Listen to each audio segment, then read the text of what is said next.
ठीक।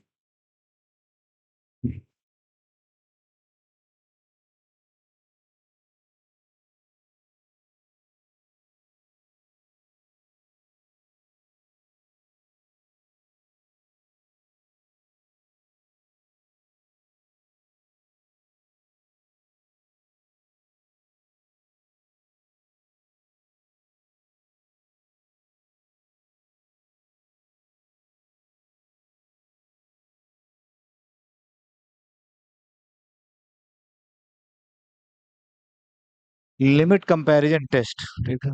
Limit comparison test.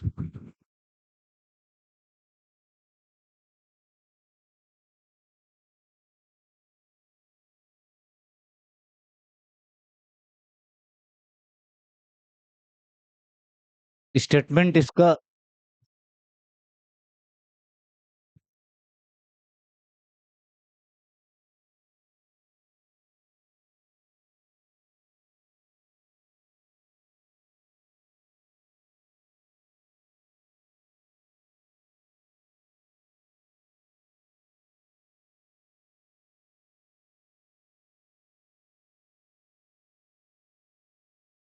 Late series a N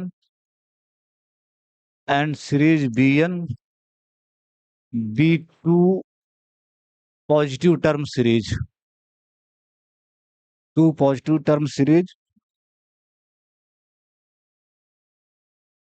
positive term series यानी सारे एएन्स और सारे बीएन्स ग्रेटर देन जीरो हैं, यानी पॉजिटिव रियल नंबर्स हैं। Suppose that suppose that the sequence the sequence a n by b n. Suppose that the sequence a n by b n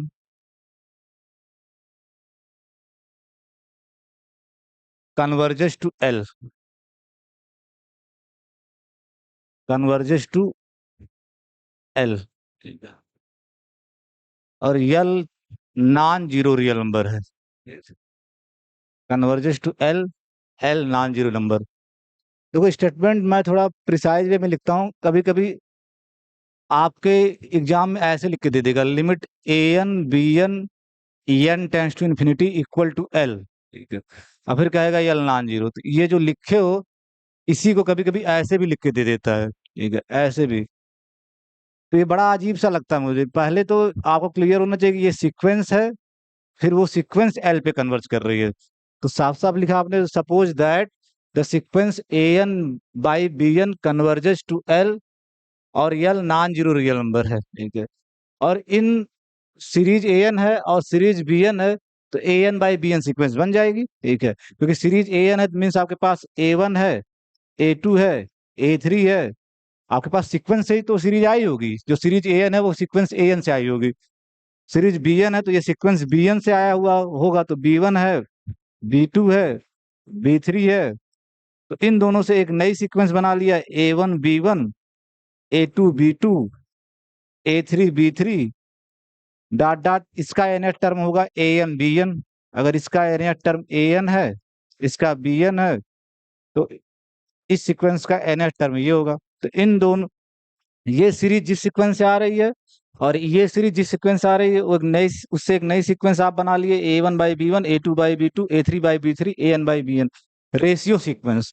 ठीक है, ratio sequence. जहां एक चीज की गारंटी होनी चाहिए कि नीचे आपका पॉजिटिव होना चाहिए, नीचे कभी जीरो नहीं होना चाहिए, पॉजिटिव होना चाहिए। तो वो रहेगा क्योंकि आप लिए ही हो series of be two series of positive terms, या टू पॉजिटिव टर्म सीरीज। ठीक है, पॉजिटिव टर्म सीरीज। तो ए एन और b n for all N greater than zero है। ठीक है, तो ये मीनिंगफुल है जो आप ये सीक्वेंस बना रहे हो, ये मीनिंगफुल सीक्वेंस है।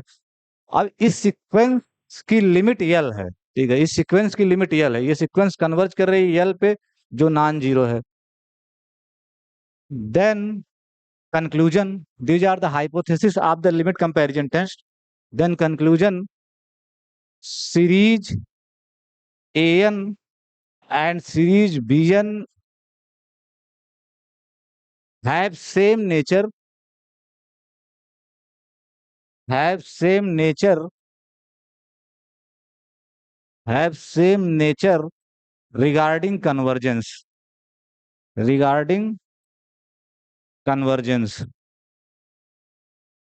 रिगार्डिंग कन्वर्जेंस मीन्स अगर सीरीज ए एन कन्वर्जेंट है तो सीरीज बी एन भी कन्वर्जेंट होगा, सीरीज ए एन डाइवर्जेंट है तो सीरीज बी एन भी डाइवर्जेंट होगा। कभी कभी इसी को आपके एग्जाम में हो सकता है लिख के दे दे, series a n and series b n have converge or diverge together, ऐसे भी लैंग्वेज लिख देते हैं, एक ही बात है वो एकदम। तो लिमिट कंपैरिजन टेस्ट का स्टेटमेंट हो गया, अब इसको प्रूफ करना है। तो proof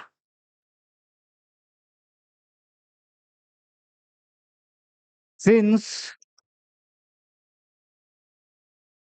A n by b n is greater than zero for all n belongs to n, इसमें किसी कोई डाउट नहीं होना चाहिए, ठीक है, क्योंकि ए एन पॉजिटिव है, बी एन भी पॉजिटिव है, तो उसका रेशियो भी पॉजिटिव होगा, ठीक है। तो a n by b n is positive for all n belongs to n, यानी इस सीक्वेंस का हर टर्म पॉजिटिव है, यानी जो sequence a n by b n बनाए हो उसका हर टर्म पॉजिटिव रियल नंबर है, पॉजिटिव रियल नंबर है। तो आप पार्ट वन में एक रिजल्ट पढ़े हो कि अगर सीक्वेंस है जिसके सारे टर्म पॉजिटिव हैं तो जो उसकी लिमिट होती है वो हमेशा क्या होगा, greater or equal to zero. बहुत लोग सिर्फ ग्रेटर देन जीरो लेते हैं, जैसे एक बटा एन सीक्वेंस है, सीक्वेंस वन बाई एन, इसका हर टर्म पॉजिटिव है, लेकिन जो इसकी लिमिट आ रही है यल वो जीरो है, तो इसका मतलब ये मत समझो कि अगर सीक्वेंस का हर टर्म पॉजिटिव है तो लिमिट भी पॉजिटिव होगा, लिमिट जीरो भी हो सकता है, ये एग्जाम्पल। तो कंक्लूजन जो लिखोगे l greater or equal to zero होगा, ये लिखोगे, इक्वलिटी भी अलाउड है फॉर दिस सीक्वेंस, यहाँ सीक्वेंस का हर टर्म पॉजिटिव है लेकिन लिमिट जीरो भी हो जा रहा है, तो अगर सीक्वेंस इस सीक्वेंस का हर टर्म ग्रेटर देन जीरो है तो जो इसकी लिमिट होगी वो greater or equal to zero होगी, ये कंफर्म बात है, ठीक है। Further since further since l is non zero, ये आपका दिया हुआ अजम्पशन में, ठीक है, यल आपका क्या है, नॉन जीरो रियल नंबर है, ठीक है। तो बताओ l greater or equal to zero की पॉसिबिलिटी है, यही हो सकता है, और आप कह रहे हो यल नॉन जीरो है तो L must be greater than zero, ठीक है। तो एल ग्रेटर देन जीरो, ठीक है, अगर यल जीरो नहीं हो सकता तो पक्का ग्रेटर देन जीरो होगा, ठीक है।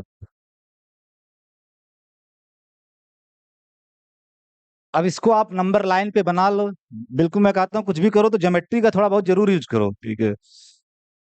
किसी भी फील्ड में चाहे आप, भले लोग मेरी बात से सहमत नहीं होते, आप डिफरेंशियल इक्वेशन भी भविष्य में पढ़ाओ या ज्योमेट्री भी पढ़ाओ या कुछ भी पढ़ाओ, अलजेब्रा भी पढ़ाओ, तो कुछ डायग्राम जरूर बनाया करो, ठीक है, कुछ डायग्राम जरूर बनाया करो। लोग कहते हैं नहीं सिर्फ लिख दो, ठीक है, डायग्राम से आपकी क्लियरिटी का जो सब कॉन्शियस माइंड में बहुत दिन तक रहता है, रादर कि मैं लिखता चला जाऊं, ठीक है।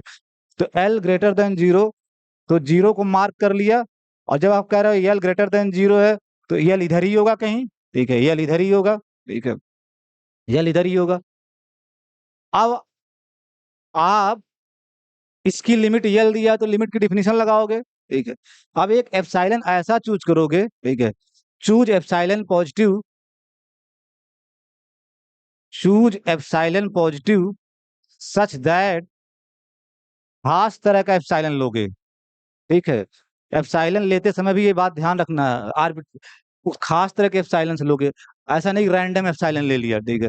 Choose epsilon positive such that L minus epsilon, तुरंत आपका बनेगा ना L minus epsilon, L plus epsilon, तो इस तरह से आपको एप्सिलॉन चूज करना है कि L minus epsilon greater than zero हो, एल माइनस एप्सिलॉन, एप्सिलॉन ये भी हो सकता है कि इधर आ जाता आपका, एप्सिलॉन ये भी मिल सकता था कि L minus epsilon less than zero, लेकिन आपको उन्हीं एप्सिलॉन में इंटरेस्ट है, ऐसा एप्सिलॉन चूज करना है कि एल माइनस एप्सिलॉन भी जीरो से बड़ा हो, तो वही मैं लिख रहा हूँ, choose epsilon positive such that कि L minus epsilon is greater than zero, L minus epsilon is greater than 0। तो एप्सिलॉन भी खास तरह का लेना है जो इस कंडीशन को सेटिस्फाई कर रहा हो कि L minus epsilon greater than 0 हो। ठीक है, L minus epsilon greater than 0। Priyanshu यहाँ तक बात सही है ना? ठीक है। अब सिंस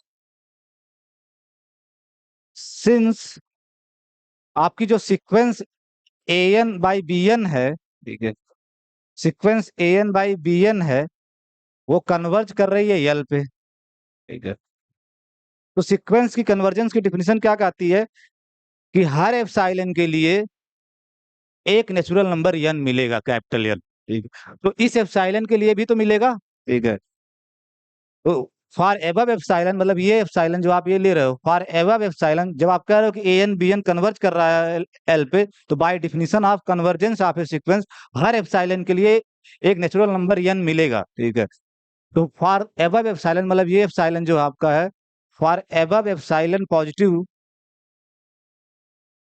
फॉर एबव मतलब ये एप्सिलॉन, ठीक है, ये इस एप्सिलॉन पॉजिटिव के लिए there exist natural number n, capital n, there exist natural number n such that geometrical form of convergence of sequence आपको बताया गया था ना कि such that a n by b n belong करेगा L minus epsilon L plus epsilon. एक तो mod a n b n आप ऐसे लिखते हो, mod a n b n minus L less than epsilon. जब इसी को खोलते जाते हो दैट इज करते हुए, तो आपका a n by b n greater than L minus epsilon आ जाता है और less than L plus epsilon. ये तो पार्ट वन में खूब किए हो। ठीक है, और फिर जब ऐसा हो जाता है तो ए एन बी एन कहाँ बिलोंग कर जाएगा? L minus epsilon L plus epsilon. तो ज्योमेट्रिकल डिफिनीशन आप लगा रहे हो कन्वर्जेंस की। ठीक है, ये तो सबको समझ में आता है ना? ठीक है, कि a n b n minus L का मॉड अगर लेस देन एप्सिलॉन है तो ये माइनस एप्सिलॉन से बड़ा होगा। अगर ये चीज हो रहा है तो ये इंप्लाई कर देगा इसको। ठीक है, a n b n minus L greater than minus epsilon less than epsilon. अब एल पूरा ऐड कर दिए दोनों साइड, तो L minus epsilon a n by b n, और यहाँ एल ऐड करोगे तो खत्म हो जाएगा, और यहाँ एल ऐड करोगे तो एल प्लस एप्सिलॉन आ जाएगा। और जब आपका a n b n L minus epsilon से बड़ा एल प्लस एप्सिलॉन से हो छोटा होगा, तो इसका मतलब ए एन बी एन किस इंटरवल में आ जाएगा? L minus epsilon L plus epsilon. तो जो आप ये लिखते हो एनालिटिकल डिफिनीशन, उसी से ये अपने आप आ जाता है ये वाला। ठीक है, तो इसको बोलते हैं ज्योमेट्रिकल फॉर्म। और सबसे ज्यादा यूजफुल ज्योमेट्रिकल फॉर्म होता है सीक्वेंस के कन्वर्जेंस की। A n by b n minus mod a n by b n minus L less than epsilon तो होता ही है। उसी का जब कन्वर्जन करोगे, कन्वर्जन करते करते आप इस फॉर्म में चले जाओगे, और ये geometrical form of convergence of a sequence कहलाता है। ठीक है, तो अगर a n b n L पे कन्वर्ज कर रहा है तो एबव एप्सिलॉन पॉजिटिव, इस एप्सिलॉन पॉजिटिव के लिए आपको एक नेचुरल नंबर एन मिलेगा कि a n by b n belong करेगा इस इंटरवल में L minus epsilon L plus epsilon. लेकिन कब? जब आपका small n greater or equal to क्या हो? Capital N. For every n greater or equal to capital N, हमेशा नहीं। इसी को कभी कभी मैं पहले लिख देता हूं, n greater or equal to capital N implies that this. तब की बार इम्प्लाइज दैट नहीं लिखा, ये पहले लिख लिया, तो for all N greater or equal to n, सिर्फ और सिर्फ a n by b n के लिमिट की डिफिनीशन यूज कर रहे हो, और कोई काम नहीं यूज कर रहे हो।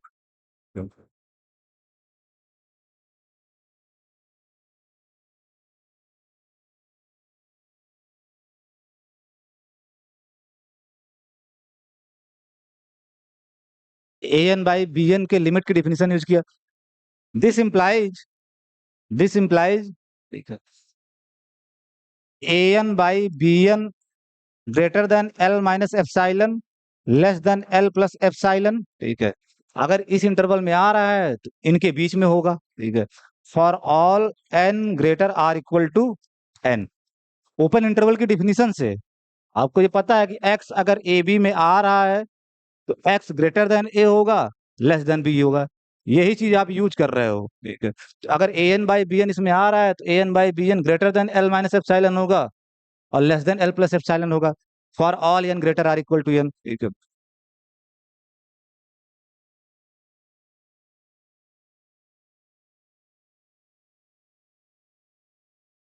एंड दिस इम्प्लाइज, ये दो इनइक्वलिटी का कॉम्बिनेशन है।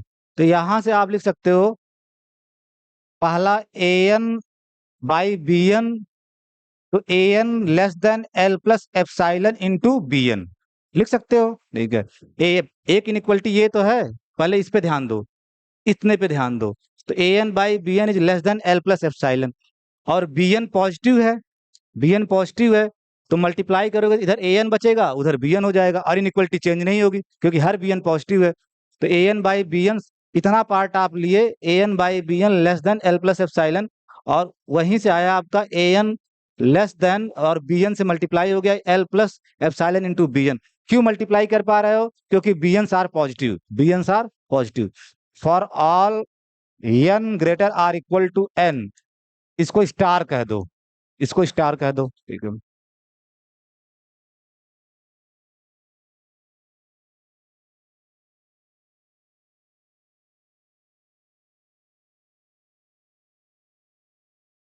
एंड इस इनइक्वलिटी को जब यूज करोगे, ये भी तो आपकी बार इस पे फोकस करना, इस पे। ठीक है, इस पे एक बार इसको खोल के अलग से लिख लिया, एंड इस इनइक्वलिटी को आप यूज कर रहे हैं। ठीक है, तो a n by b n, a n by b n greater than है, देखो ध्यान से यहाँ पे a n by b n greater than है एल माइनस एप्साइलन। ठीक है, a n by b n is greater than n minus epsilon. ठीक है, तो a n by b n, तो a n by b n greater than L minus epsilon, तो आप क्या लिख सकते हो? A n by b n, तो बी एन को इस समय मल्टीप्लाई कर दिया जाए। ठीक है, a n by b n greater than L minus epsilon, और बी एन को इस टाइप मल्टीप्लाई कर दिया, तो a n is greater than L minus epsilon b n. ठीक है, कोई दिक्कत है? यानी इस इनइक्वलिटी से आप ये पा जाओगे। ठीक है, a n by b n greater than है, और बी एन को इस साइड कर दिया, फिर वही काम, क्योंकि बी एन पॉजिटिव है तो मल्टीप्लाई करोगे इनइक्वलिटी चेंज नहीं होगा। तो a n is greater than b L minus epsilon into b n. ठीक है, for all N greater or equal to n, जो दो इनइक्वलिटी थी दोनों इनइक्वलिटी को खोल दिया, ये दो इनइक्वलिटी का कॉम्बिनेशन है, एक ऊपर वाली इनइक्वलिटी और एक नीचे वाली, तो अलग अलग लिख लिया।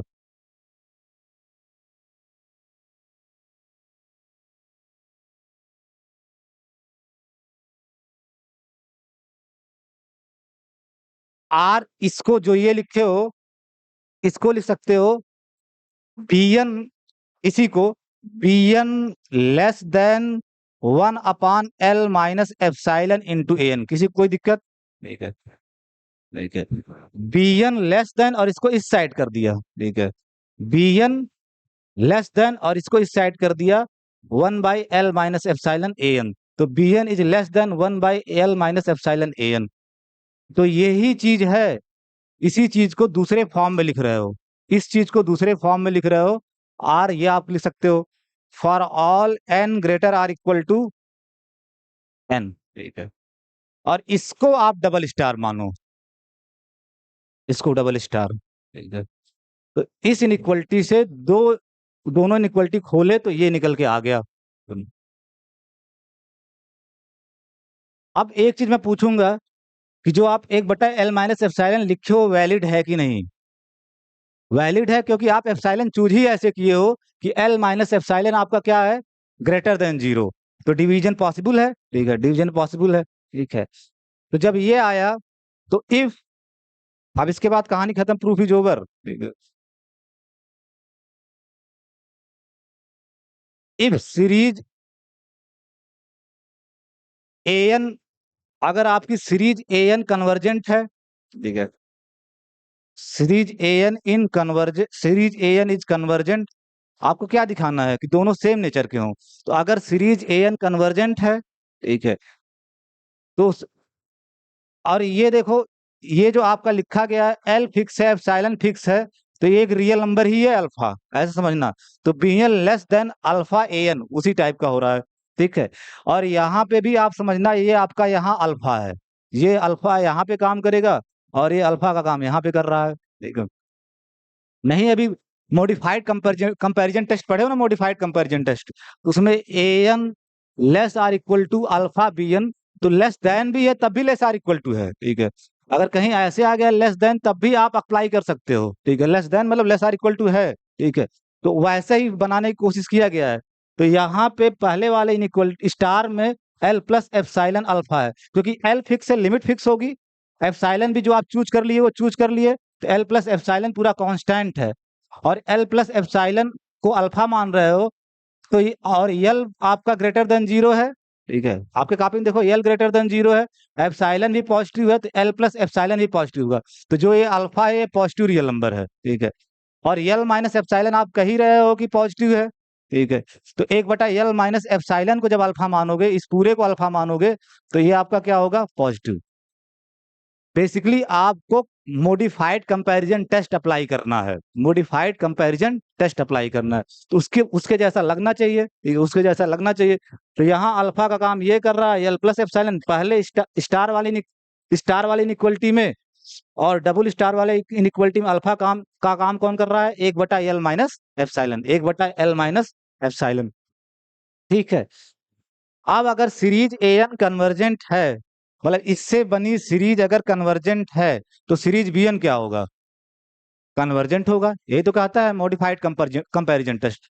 लेकिन आप एग्जाम में मॉडिफाइड कंपैरिजन टेस्ट नहीं लिखोगे, सिर्फ कंपैरिजन टेस्ट लिखोगे, क्योंकि मॉडिफाइड नामक बहुत लोग जानते नहीं है, किताबों में वर्णन भी नहीं है, ठीक है।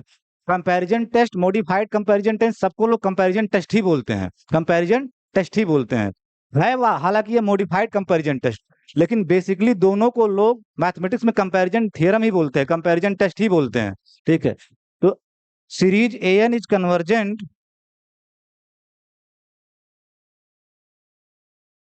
तो comma by comparison test, by comparison test, basically आप यूज कर रहे हो मॉडिफाइड कंपैरिजन टेस्ट, लेकिन लिखोगे एग्जाम में भी कंपैरिजन टेस्ट, ठीक है, कि मॉडिफाइड कंपैरिजन टेस्ट आधे लोग जानते ही नहीं, ठीक है, वो दोनों को कंपैरिजन टेस्ट ही समझा जाता है, ठीक है।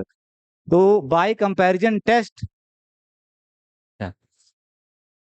बाई कंपैरिजन टेस्ट अगर ये कन्वर्जेंट है तो ये भी कन्वर्जेंट होगा, सीरीज बीएन इज कन्वर्जेंट, और ये किस इनइक्वालिटी से आप कंप्यूट कर पा रहे हो, ठीक है, बाई डबल स्टार, तो उसको मेंशन कर देना, यहां से कंक्लूड कर रहे हो बाई डबल स्टार, तो एक एन मिल गया, कैपिटल एन, जब उससे n greater or equal to है, तो आपका b n less than alpha a n type है, अल्फा ए एन टाइप, तो अगर ये कन्वर्जेंट होगा तो ये कन्वर्जेंट होगा, ये कल आप कर चुके थे, ठीक है, ये कन्वर्जेंट होगा तो ये कन्वर्जेंट होगा, ठीक है। अब उसके बाद if series a n is divergent, तो आपकी इनइक्वालिटी पहली भी तो है, ठीक है, series a n is divergent, ठीक है, तो पहले वाले से बताओ, यहां वाले से, इस इनइक्वालिटी से, इस इनइक्वालिटी से, ठीक है, मॉडिफाइड कंपैरिजन टेस्ट यहां भी लगेगा, ठीक है, अगर ये डाइवर्जेंट है तो बी एन डाइवर्जेंट हो जाएगा, बी एन डाइवर्जेंट हो जाएगा, तो if series a n is divergent, तो by again by comparison test, by comparison test, modified नहीं लिखोगे एग्जाम में, मैं बार बार मना कर रहा हूं, मेरी लैंग्वेज है, ठीक है, बाई कंपैरिजन टेस्ट, ठीक है, बाई कंपैरिजन टेस्ट, तो अगर ये कन्वर्जेंट है तो इसके आगे वाला भी कन्वर्जेंट होगा, ठीक है, by comparison test series b n is divergent, लेकिन इसमें किसका यूज किए हो, ठीक है, बाई स्टार, बाई स्टार, क्योंकि सारी शर्त मॉडिफाइड कंपैरिजन कंपैरिजन टेस्ट की फॉलो हो रही है, कि a n less than alpha b n, a n less than alpha b n for every n greater or equal to capital n, वहां भी तो यही होता था।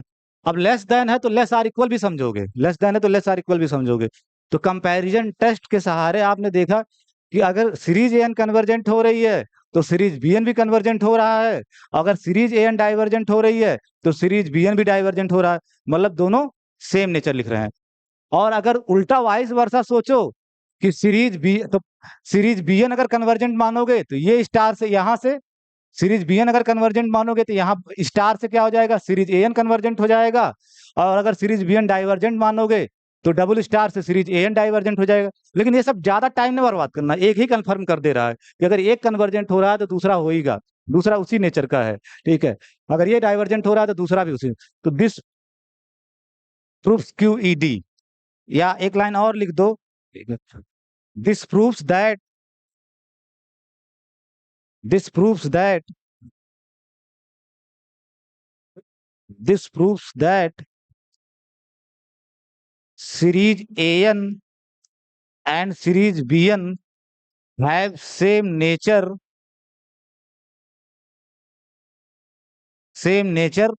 regarding convergence, regarding convergence।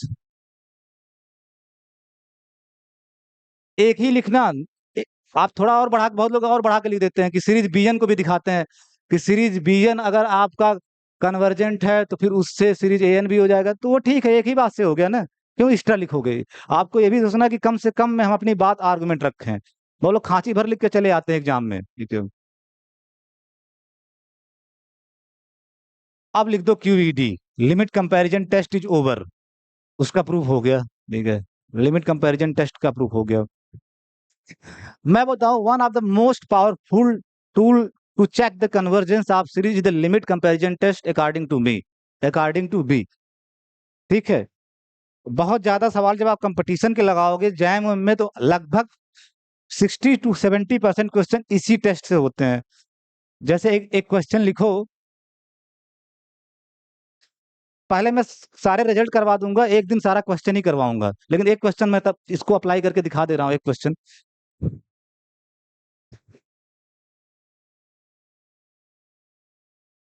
एक क्वेश्चन, ठीक है, लिमिट कंपैरिजन टेस्ट पे, ठीक है। जो ही सवाल आए, देखो समस्या ये होती है, इसीलिए मैं थियरम को कहता हूँ सब लोग तैयार करके एग्जाम में जाना। कभी कभी सीरीज ऐसी आती है, आप कन्वर्जेंस नहीं दिखा पाते, आप समझ ही नहीं पाते कौन सा टेस्ट यहाँ लगाना है। थियरम का तो प्रूफ फिक्स है, वो तो फिक्स है कि यही है, इसलिए सारे थियरम भी एग्जाम में तैयार करके जाना। अगर सवाल लग गया तो लग गया, नहीं लग गया तो तुरंत थियरम का प्रूफ लिख देना खट दे, ठीक है। तो ये समझना, सारे थियरम का प्रूफ भी रखना, क्योंकि उस टाइम पे आपके पास ढेर सारे टेस्ट हैं।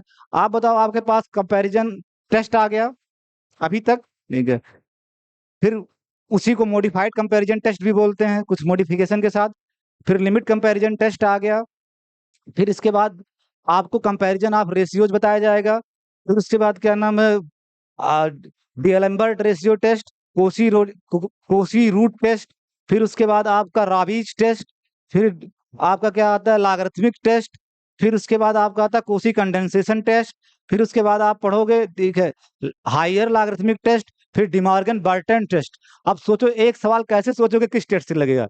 तो जिस आर्डर में आपको प्रूव करवा रहा हूं, उसी आर्डर में आप एग्जाम में टेस्ट भी करना, उसी एग्जाम में टेस्ट भी करना, ठीक है। इसीलिए मैं कहता हूँ, लगता तो है सीरीज बड़ा आसान है, लेकिन कभी कभी सवाल आपको झेला देता है, आप समझ ही नहीं पाते कौन से टेस्ट से लगेगा। इसलिए पैरेलली आप सारे थ्योरम का प्रूफ भी तैयार रखो, ठीक है, कि अगर नहीं हो रहा है क्वेश्चन, एक दो मिनट ट्राई किए, नहीं हो रहा तो काट के तुरंत प्रूफ लिख दो, ठीक है। क्वेश्चन,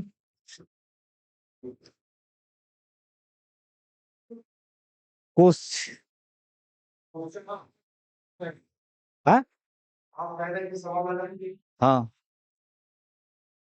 आर में आता है कभी कभी, आर में जैसे आएगा state and prove limit comparison test, तो ये तुम्हारे पास उसके अल्टरनेट में एक सवाल दे देंगे। अब सवाल तुमसे नहीं बन रहा है, ठीक है, तो थियरम तो फिक्स है ना, ठीक है, ये लिख दो, मैं ये कह रहा हूँ।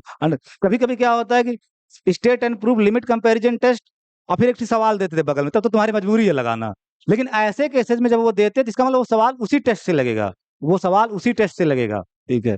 दो तरह से सवाल पूछे तुमने, अच्छा क्वेश्चन पूछा कि कभी कभी टेस्ट के साथ ही आपको सवाल अटैच करके दे देता है, तो मतलब ये सवाल उसी टेस्ट से लगेगा, ठीक है। और कभी कभी सिर्फ आता है state and proof limit comparison test or एक कन्वर्जेंस, तो वो जरूरी नहीं कि लिमिट कंपैरिजन टेस्ट से लगे, वो किसी भी टेस्ट से लग सकता है। तो अगर वो नहीं हो रहा है तो थियरम के लिए प्रिपेयर रहना, ठीक है। चेक द कन्वर्जेंस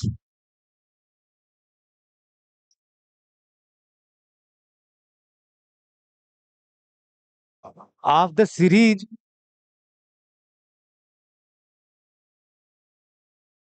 एक बटा एन पे पावर 1+1/n।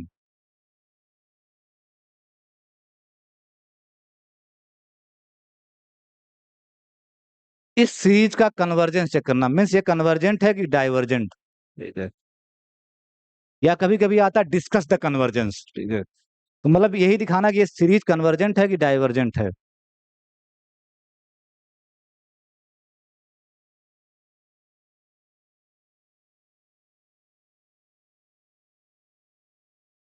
वीडियो बड़ा लंबा हो जाता है, 1 घंटा बाद रोक देना, स्टॉप करके फिर से स्टार्ट किया जाएगा, क्योंकि 2-2 घंटे के वीडियो बन जा रहे हैं, ठीक है, वो भी दिक्कत होती है ना।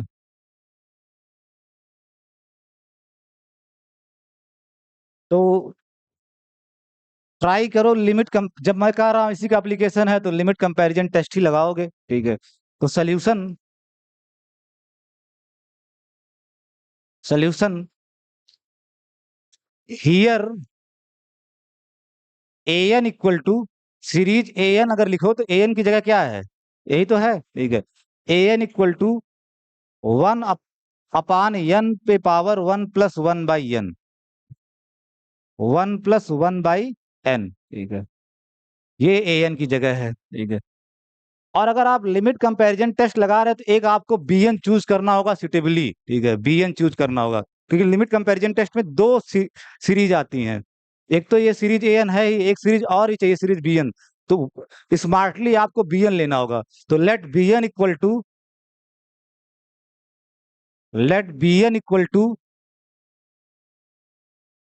किसी को बताओ सीक्वेंस के चैप्टर में, अगर याद हो, ये मैं प्रॉपर वे में करवाता हूँ, n/1 पे पावर n सीक्वेंस हो, n पे पावर 1/n सीक्वेंस, n पे पावर 1/n सीक्वेंस, मतलब अगर आप इसको खोलोगे तो 1, 2 पे पावर 1/2, 3 पे पावर 1/3, 4 पे पावर 1/4। किसी को याद है ये सीक्वेंस कन्वर्जेंट होती है, कहाँ कन्वर्ज करती है?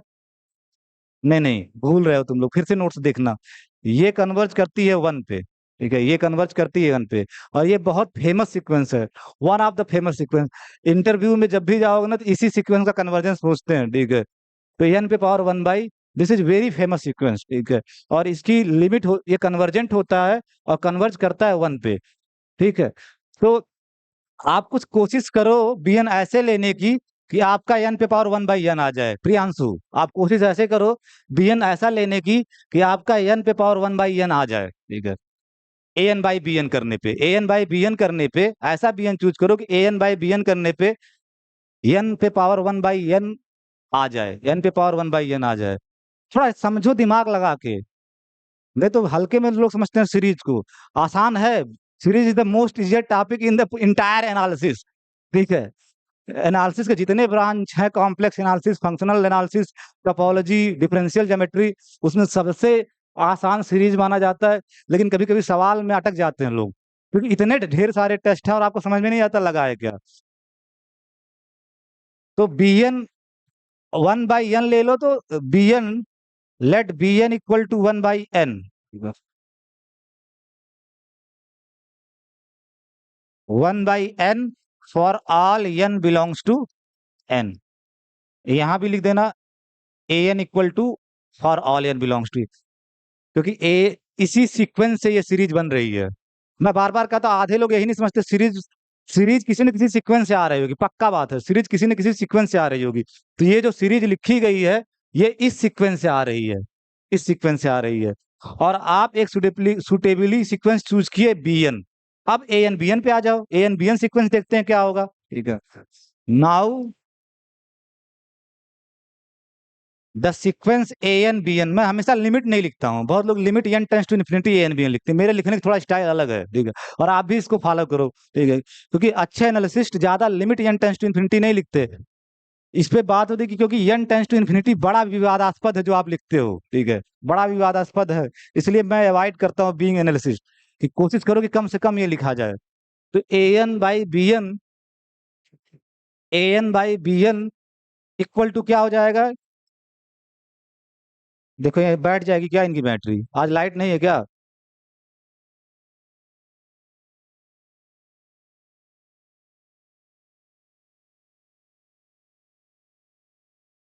पीछे वाला पंखा बंद कर दो, ठीक है, पीछे वाला। क्या बताया जाए, इनकी तो अलग दिक्कत होती है। A n by b n, तो 1/n पे पावर 1+1/n, ये आप ए एन की जगह लिख दिए, और बी एन आपका 1/n है, तो 1/n, ठीक है। This is equal to n upon n, ये ऊपर चला जाएगा ना एन, ठीक है, और एन पे पावर 1+1/n, जैसा कि आप बचपन में जानते हो, ऊपर वाला ऊपर और बीच वाला बीच में मल्टीप्लाई हो जाएगा। अब एन पे पावर 1 है ना, एन मतलब एन पे पावर 1, जब इसको नीचे लाओगे तो आपका क्या बचेगा, एन पे पावर 1+1/n-1, ठीक है। और मैं जो कह रहा था वहां पे आप पहुंच गए, ये 1 1 कैंसिल हो जाएगा, तो एन पे पावर 1/n आ गया, 1/n पे पावर n/n, ठीक है। तो दिस कन्वर्जेस टू 1/1, क्योंकि 1 तो कांस्टेंट सीक्वेंस है, वो तो 1 ही रहेगा, और नीचे की जो सीक्वेंस है मैं आपको बता चुका हूँ, ये सीक्वेंस कन्वर्ज करती है वो 1 पे, तो दिस कन्वर्जेस टू 1/1, 1 तो कांस्टेंट सीक्वेंस 1 पे, और ये सीक्वेंस कन्वर्ज करेगी 1 पे, तो by algebra of convergent sequences, by algebra of convergent sequence this converges to 1/1, ठीक है, और दैट इज इक्वल टू 1, और ये आपका नॉन जीरो है। आप देखो लिमिट कंपैरिजन टेस्ट में लिमिट नॉन जीरो होना चाहिए, अगर लिमिट नॉन जीरो आ गया, ठीक है, इसका मतलब एन, इससे बनी सीरीज, सीरीज एन और सीरीज बीएन सेम नेचर रखेंगे, ठीक है। So by limit comparison test, by limit comparison test, by limit comparison test, by limit comparison test, series n that is equal to, जो है वो लिख दो, क्या था आपका, 1/n पे पावर 1+1/n, यही तो था series n, and series bn equal to series 1/n, ठीक है। अगर bn ये है तो सीरीज bn क्या होगा, series 1/n, have same nature of convergence, have same nature, same nature of convergence, same nature convergence के रिगार्डिंग रखेंगे, have same nature of convergence, ठीक है। और आपको पहले से पता है ये सीरीज क्या है, इसको तो मैंने करवाया ना, हार्मोनिक सीरीज, ये डाइवर्जेंट है। जब आप कह रहे हो सेम नेचर रखेंगे, तो अगर ये डाइवर्जेंट हुआ तो ये भी क्या होगा, डाइवर्जेंट। तो सिंस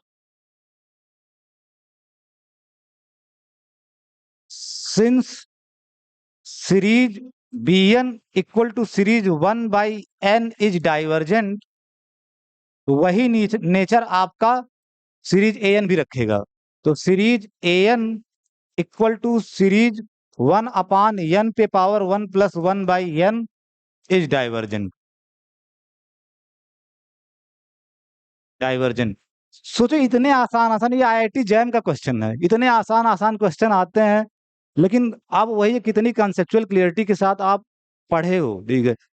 आपको लगेगा आप शुरू में बताता तो सोचते भी, लेकिन ये जैम जैम के क्वेश्चन, जो आईआईटी जैम में पूछा गया क्वेश्चन है, ठीक है।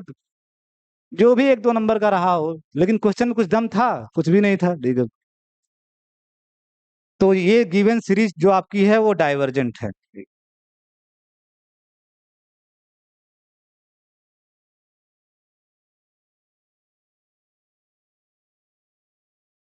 अब नेक्स्ट, कंपैरिजन ऑफ रेशियोज, एक मोस्टली 1 से 1.5 लेक्चर में आपका सब खत्म हो जाएगा, बस एक सवाल भर, सारे रिजल्ट मैं धीरे धीरे करवा दे रहा हूँ। कंपैरिजन ऑफ रेशियोज, लोग झूठे परेशान हो रहे हैं बेमतलब का, ठीक है, बेमतलब का परेशान हो रहे हैं, ठीक है।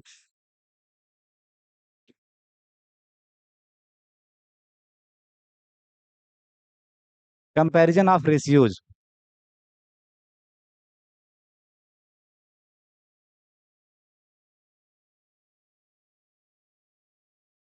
स्टेटमेंट लिखो इसका, इस थियरम का स्टेटमेंट,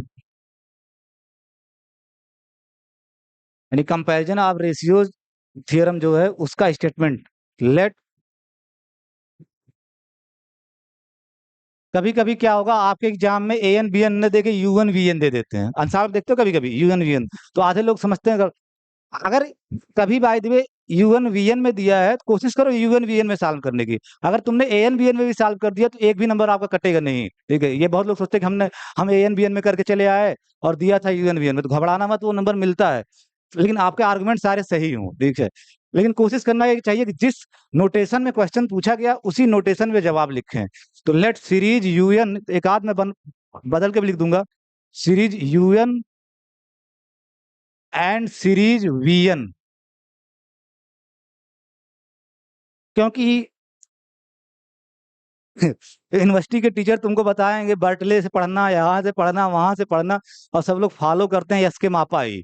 और एस के मापा ने हर जगह यूएन वीएन से ट्रीट किया है, या के आजाद सर की जो किताब है एनालिसिस की, ज्यादातर वही लोग फॉलो करते हैं। और उन दोनों लोगों ने ए एन बी एन से नहीं डिनोट किया, जैसे कुमरेशन सर ने ए एन बी एन से डिनोट किया है, कि प्रोफेसर के आजाद की जो किताब है एनालिसिस की सीक्वेंस सीरीज पे, और जो आपकी एस के मापा है वो हमेशा यूएन वीएन। तो देखोगे क्वेश्चन भी सब यूएन वीएन फॉर्म में पूछे गए हैं। फॉलो ये करते हैं, तुमको बताएंगे एससी मलिक पढ़ लो, ठीक है, और सब बाटले पढ़ लो, फलाना पढ़ लो, ढेकाना पढ़ लो, ठीक है, वो मुझे पता चल जाता है ये लोग पढ़ा कहाँ से रहे हैं, ठीक है। तो let series u n and series v n be two series of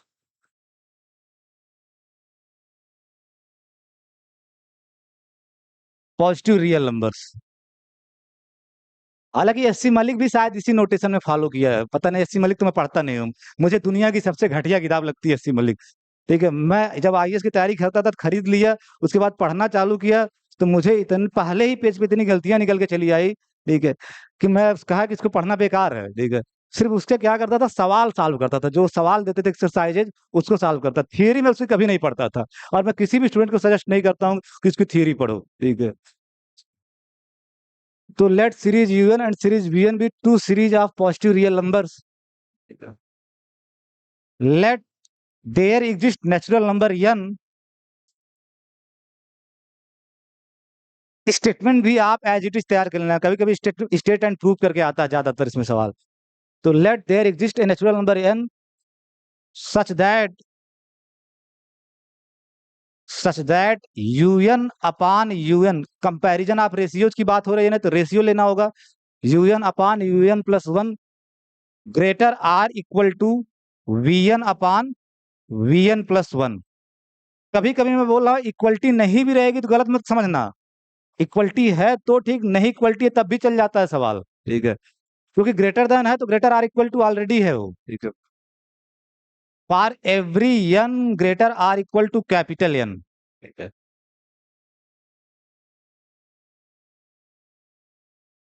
पहले तो इस बात को समझो ये क्या रहा है, ठीक है।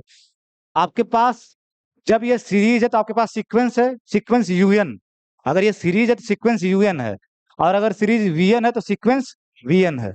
तो यूएन यू टू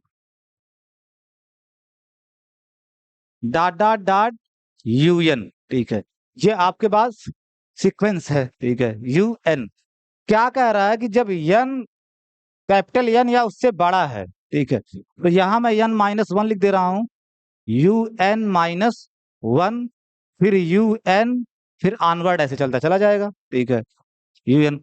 और दूसरा सीरीज जो है वो जिस सीक्वेंस आ रहा है उस सीक्वेंस को लिखो, तो v one v two we n minus one, ठीक है, v n v n plus one and so on, यही तो है, ठीक है। ये क्या कह रहा है कि रेशियोज का जो रिलेशन दिया गया है यूएन और वीएन में रेशियोज का, वो यन ऑनवर्ड्स दिया गया है, यन ऑनवर्ड्स। इसका मतलब यहाँ पे एक लाइन खींच दो, इसके बारे में हमें नहीं पता है रेशियो के में क्या रिलेशन है, इसके आगे हमें पता है क्योंकि यूएन अपान V N, sorry UN upon u n plus one, ठीक है, एक ही सीरीज का यूएन अपान यूएन प्लस, इसके आगे वाला जो होगा u n upon u n plus one. हर चीज को थोड़ा डायग्राम बना के समझने की कोशिश करो, क्या क्या रहा है। इसके ऑनवर्ड रेशियोज के बारे में बातचीत हो रही है कि जब n greater or equal to capital N है, तो UN upon u n plus one is greater than or equal to v n upon v n plus one, v capital N upon we capital N plus one, ठीक है। फिर अगला वाला क्या आएगा, UN plus one अपान, ठीक है, यूएन प्लस वन अपान, यानी हर का रेशियो अगले वाले के साथ, फिर इसका अगले वाले के साथ रेशियो, तो u n plus one upon u n plus two is greater or equal to, is greater or equal to v n plus one upon Vn plus 2। इस सब चीज को समझो। इसका अगले वाले से रेशियो, फिर इसका अगले वाले से रेशियो, यहां से रेशियो, फिर इसका अगले वाले से रेशियो, उसमें ग्रेटर आर इक्वल का रिलेशन है। तो ऐसे चलता चला जाएगा। लेकिन हमेशा ये ध्यान रखना कि शुरुआत के n-1 टर्म के बारे में नहीं है।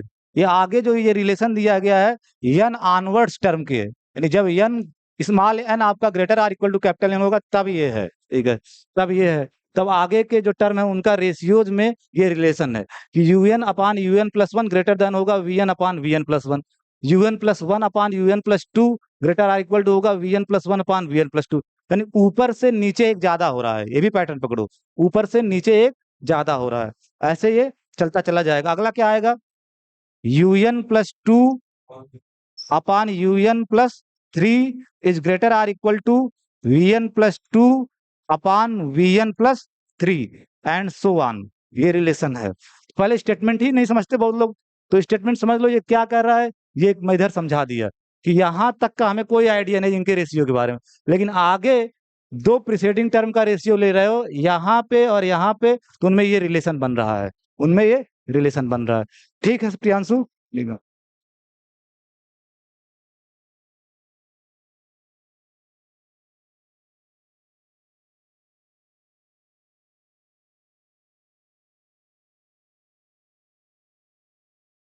This is the hypothesis. Then first, if series, if Vn sequence है जो series, if series Vn is convergent, यानी इससे बनी सीरीज अगर कन्वर्जेंट है, ठीक है, तो सीरीज यू, क्योंकि अब की बार छोटा वाला ऊपर किए हो, बड़ा ध्यान से रखना, बहुत गड़बड़ होता है। अगर कहीं कहीं एक्चुअल में जब इसको उल्टा करोगे तो un plus 1 upon un less or equal to हो जाएगा vn प्लस 1 अपान vn। लेकिन ज्यादातर एग्जाम में इस फॉर्म में पूछ लेता आपसे, ठीक है। अगर इसी को उल्टा करोगे तो ये आ जाएगा ना un प्लस 1 अपान un, और ग्रेटर आर इक्वल टू क्या हो जाएगा, लेस आर इक्वल टू।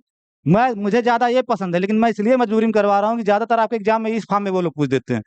तो जब इस फॉर्म में होता है तो बड़ा आसान होता है कि अगर ये कन्वर्जेंट है तो ये कन्वर्जेंट होगा। जब उल्टा रेशियो करके लिखा हो कि पहले छोटा वाला ऊपर लिखा हो और नीचे बड़ा वाला लिखा हो, तब ये कन्वर्जेंट होगा। जब ये कन्वर्जेंट होगा तब ये कन्वर्जेंट होगा, ठीक है। अगर ये कन्वर्जेंट होगा तो ये कन्वर्जेंट होगा, और अगर ये डाइवर्जेंट होगा तो ये आपका डाइवर्जेंट होगा, ठीक है। जब न समझ में आता आप पलट के देख लिया करो कि ये कन्वर्जेंट होगा तो ये कन्वर्जेंट होगा, उसको पलट लो किनारे कहीं, ठीक है। और अगर ये डाइवर्जेंट होगा तो ये डाइवर्जेंट होगा। मैं इसलिए इस फॉर्म में लिखवा रहा हूँ कि ज्यादातर एग्जाम में अभी तक आपके इस फॉर्म में पूछा गया है, जबकि सबसे बढ़िया फॉर्म ये है। तो है वही चीज, पलट के लिखोगे तो यही आ जाएगा, ठीक है। तो और पलट सकते भी हो क्योंकि सब पॉजिटिव टर्म्स हैं, ऐसा तो है कि कुछ में कोई नेगेटिव, सब पॉजिटिव है, ठीक है। तो इफ सीरीज Vn, अगर इससे बनी सीरीज कन्वर्जेंट है, देन Un से बनी सीरीज यानी सीरीज Un इज कन्वर्जेंट। ध्यान रखना जब इस फॉर्म में आप लिखोगे तो ये जब कन्वर्जेंट होगा इंप्लाई करेगा इसके कन्वर्जेंस को, ठीक है। एंड सेकेंड वन, इफ ये अगर इससे बनी सीरीज डाइवर्जेंट है, if series un is divergent,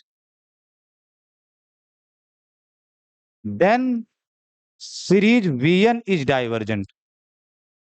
DGT मतलब डाइवर्जेंट, आप लोग पूरा लिखेगा, डीजीटी मतलब डाइवर्जेंट। इस फॉर्म में अगर इस फॉर्म में लिखा रहता तब भी यही आता आपका, ठीक है, कि सीरीज Vn कन्वर्जेंट। वही चीज है, जब पलटोगे इक्वलिटी तो इसको पलटोगे तो ये आ जाएगा। तो मेरा कहने का मतलब किसी फॉर्म में पूछे आप आंसर लिख लेना, ठीक है। इस फॉर्म में दिया जाए तो भी, और यही फॉर्म सेम ये भी है। तो यहाँ पे अगर ये कन्वर्जेंट होगा तो ये कन्वर्जेंट होगा, और ये डाइवर्जेंट होगा तो ये डाइवर्जेंट। वही सेम चीज यहाँ भी इस केस में भी है, ऐसा नहीं कि बदल रहा है, ठीक है।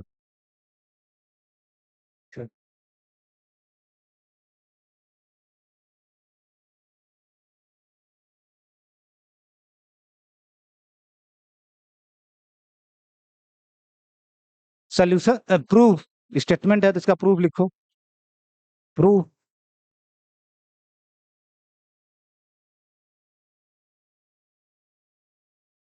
Proof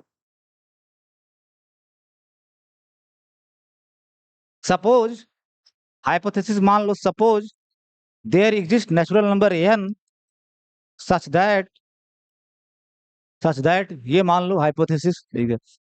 suppose there exist natural number n such that un upon un plus one is greater or equal to vn upon vn plus one for all n greater or equal to n। इसको मैंने खूब समझा भी दिया था किनारे, ठीक है, उसका मीनिंग क्या है। वहां देखते रहना, जो ही बंद होगा तो बता देना, ठीक है। un ये है, ठीक है। So for n greater than capital, आप n ऐसा ले रहे हो जो कैपिटल n से बड़ा है, n आपका कैपिटल n से बड़ा है। तो for n greater than capital n we have we have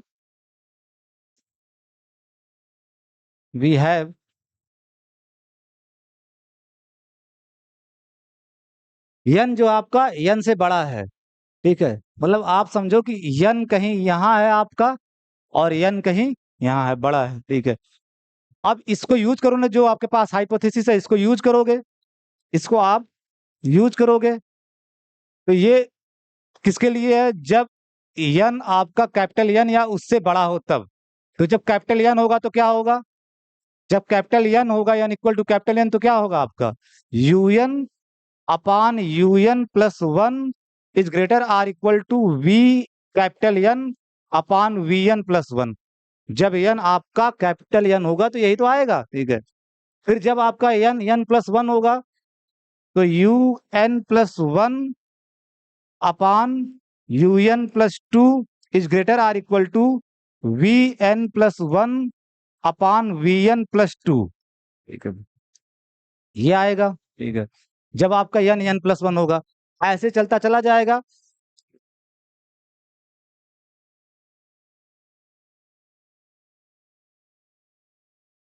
तीन डॉट, जब आप n पे आओगे तो क्या लिखोगे, un अपान, क्या लिखोगे, नीचे से आप n तक ही जा सकते हो, n तक n आपकी बाउंड्री है, यहीं तक आप जा सकते हो। तो जब इस रेशियो से देखो तो ऊपर वाले से, ऊपर से नीचे एक ज्यादा है, तो un minus one upon un ये लिखोगे, un minus one upon un, ठीक है। un तक पहुंचना था, कैपिटल n से स्टार्ट किए और इस u small capital small n तक पहुंचना है। तो ऊपर कम होगा एक, उससे एक ज्यादा नीचे होना है, तो un minus one upon un is greater or equal to, इधर क्या होगा आपका v small n minus one upon vn, एकदम, क्योंकि n भी आपका n से बड़ा है। तो जब n से बड़ा होगा तो ये चीज होल्ड कर रहा होगा। अब ये जितनी इनइक्वलिटीज हैं सब पॉजिटिव हैं, क्योंकि सारे un सारे vn पॉजिटिव हैं, तो आप उनको एक साथ मल्टीप्लाई कर सकते हो, एक साथ मल्टीप्लाई कर सकते हो। तो multiplying these inequalities, multiplying these inequalities we gate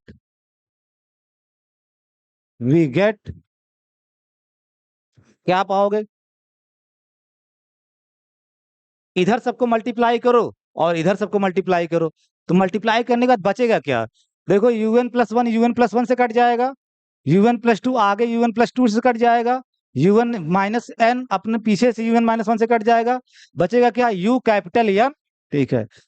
u capital n जो बचेगा वो बताइए, u कैपिटल n बचेगा और नीचे u स्मॉल n, बाकी सब कट जाएगा। अगर मल्टीप्लाई करो, इधर वाला आपस में मल्टीप्लाई करोगे ना, तो un प्लस वन इससे कट जाएगा, ठीक है। un प्लस टू अगले वाले में कट जाएगा, इसके पहले क्या रहा होगा आपका un minus two upon un minus one, तो वो कट जाएगा। तो केवल बचेगा क्या, u स्मॉल n और u capital n।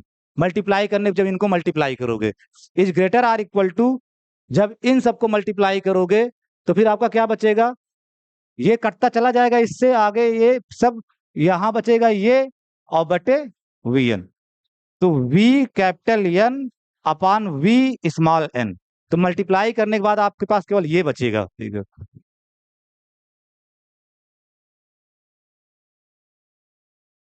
And this implies, जब ये पॉजिटिव है, यूवन सारे यूएन पॉजिटिव हैं, तो इनइक्वलिटी जब रेसिप्रोकल करोगे, उल्टा करोगे, ठीक है, अगर आपको पता है कि ए भी a less or equal to b है और ए पॉजिटिव है, बी भी पॉजिटिव है, तो 1/a क्या हो जाता है, greater or equal to 1/b।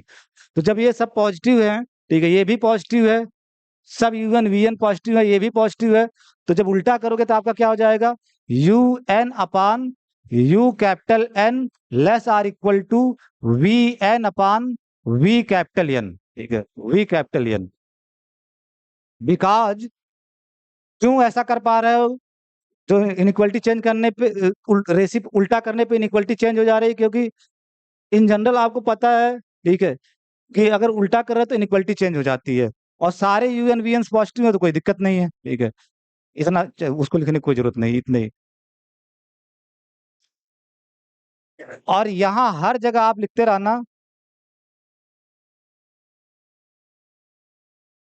For all N greater than N, शुरुआत में लिए हो ना एन ग्रेटर देन एन, तो यहाँ भी आप लिखोगे for all N greater than N, ठीक है। ये सारी बात कब हो रही है, जब आप एन कैपिटल एन से बड़ा ले रहे हो, ठीक है, एल कैपिटल एन से बड़ा ले रहे हो। तो आर यूएन इक्वल टू क्या आ जाएगा आपका यहाँ से, UN equal to UN less or equal to U capital N upon we capital N into V N, ठीक है, for N greater than N. Since जो भी एन आ रहा होगा, तुम्हें बताओ, जो भी एन आ रहा होगा वो फिक्स होगा ना, ठीक है, जो भी एन आप लियो एन बिलोंग्स टू एन, तो वो फिक्स्ड होगा। तो since N is fixed, since N is fixed, ठीक है, एन आपका फिक्स्ड है, ठीक है, जो भी एन मान लो एन 100 आया तो 100 ही है, फिक्स्ड है, तो एन फिक्स्ड है, तो UN upon U capital N upon we capital N भी फिक्स्ड होगा, ये भी तो कांस्टेंट होगा। मान लो अगर एन 100 है तो यू 100 अपान वी 100, तो यू 100 टर्म फिक्स होगा ना, वी 100 टर्म फिक्स होगा। इसको मान लो अल्फा, से अल्फा, ठीक है, क्योंकि यूएन वीएन पॉजिटिव है, तो अल्फा आपका पॉजिटिव रियल नंबर होगा। तो अब आप लिख सकते हो UN less or equal to alpha VN for all N greater than N. बताओ मॉडिफाइड कंपैरिजन टेस्ट की जैसी सिनारियो क्रिएट हो गया कि नहीं, ठीक है, मॉडिफाइड कंपैरिजन टेस्ट याद करो कि एक एन मिल गया, उससे greater or equal to N अगर एन है, तो ग्रेटर देन है या greater or equal to same बात होती है, कोई फर्क नहीं पड़ता उससे ज्यादा। तो एन मिल गया कैपिटल एन, जब एन ग्रेटर देन एन है, तो ये सिनारियो क्रिएट हो रहा है a n less or equal to alpha b n वाला। तो यहां से क्या लिखोगे, by comparison test, by comparison test. मैं बार बार कह रहा हूं यूज, आप मॉडिफाइड कंपैरिजन टेस्ट कर रहे हो, लेकिन लिखोगे एग्जाम में कंपैरिजन टेस्ट ही, ठीक है। तो by comparison test, by comparison test, अगर सीरीज वीएन कन्वर्जेंट होगा, इससे बनी सीरीज कन्वर्जेंट होगी, तो आपका सीरीज यूएन भी क्या होगा, कन्वर्जेंट। तो if series VN is convergent CGT, then series UN is convergent, series UN is convergent. And if, and if अगर ये सीरीज डाइवर्जेंट होगी, ठीक है, तो ये डाइवर्जेंट हो जाएगी, इससे बनी series. And if series UN is divergent DGT, DGT मतलब डाइवर्जेंट, देन देन देन अगर सीरीज यूएन डाइवर्जेंट है, इससे बनी सीरीज, तो ये डाइवर्जेंट हो जाएगा, series VN is divergent, QED, यही आपको प्रूव करना था, यही आपको प्रूव करना था। तो मैं बोला था ना कि जितने आगे टेस्ट प्रूव करोगे, सब में बार बार क्या यूज होगा, कंपैरिजन थ्योरम, कंपैरिजन टेस्ट, ज्यादातर मॉडिफाइड फॉर्म वाला, ज्यादातर मॉडिफाइड फॉर्म वाला। तो मैं बार बार कहता हूँ all test are by product of, ठीक है, all test are by product of comparison test and geometric series and harmonic series. अगर तीन चीज पे कमांड है, ज्योमेट्रिक सीरीज, हार्मोनिक सीरीज और कंपैरिजन टेस्ट, बाकी सारे टेस्ट उसी से प्रूव हो जाएंगे। इस पूरे प्रूफ में आप क्या यूज कर रहे हो? कंपैरिजन टेस्ट ही तो यूज कर रहे हो। कंपैरिजन टेस्ट बेसिकली की पॉइंट क्या है? कंपैरिजन टेस्ट, हालांकि मॉडिफाइड कंपैरिजन टेस्ट है, लेकिन लिखोगे कंपैरिजन टेस्ट ही, ठीक है। तो ये प्रूव हो गया आपका, ठीक है। अब थोड़ी देर के लिए ब्रेक ले लो, मुझे लग रहा है इनका इन्वर्टर बैठ जाएगा अभी, ठीक है। 1 घंटा हो भी गया।